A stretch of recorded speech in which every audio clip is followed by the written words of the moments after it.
महाराष्ट्रात वाहतूक नियम भंगावरील कारवाई अधिक पारदर्शक आणि विश्वासार्ह करण्यासाठी राज्य सरकार महत्त्वाचे पाऊल उचलण्याच्या तयारीत आहे.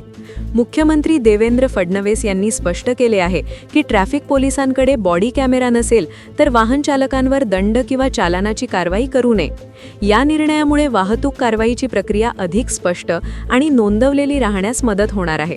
वाहतूक नियमभंगाच्या अनेक प्रकरणांमध्ये पोलीस आणि वाहन चालक यांच्यात वाद निर्माण झाल्याच्या तक्रारी वारंवार समोर येतात. काही वेळा कारवाई दरम्यान नेमके काय घडले याची स्पष्ट नोंद उपलब्ध नसल्यामुळे गैरसमज वाढतात. या पार्श्वभूमीवर ट्रॅफिक पोलिसांना बॉडी कॅमेरे देण्याचा प्रस्ताव पुढे आला आहे.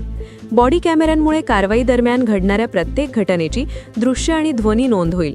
त्यामुळे नियमभंगाची कारवाई अधिक पारदर्शक होईल आणि दोन्ही बाजूंमध्ये गैरसमज होण्याची शक्यता कमी होईल.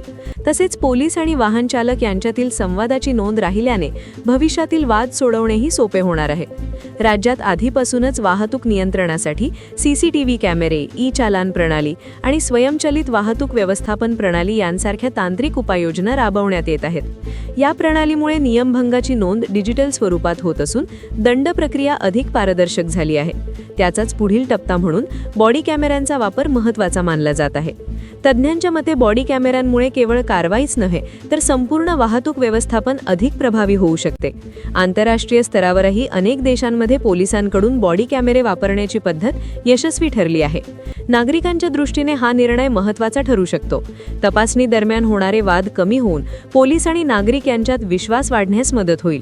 एकूणच ट्रॅफिक पोलिसांकडे बॉडी कॅमेरे उपलब्ध करून देण्याचा प्रस्ताव हा वाहतूक कारवाई अधिक पारदर्शक, जबाबदार आणि विश्वासार्ह बनवण्याच्या दिशेने महत्त्वाचे पाऊल मानले जात आहे. आगामी काळात या निर्णयाची अंमलबजावणी किती प्रभावी ठरते याकडे सर्वांचे लक्ष लागले आहे.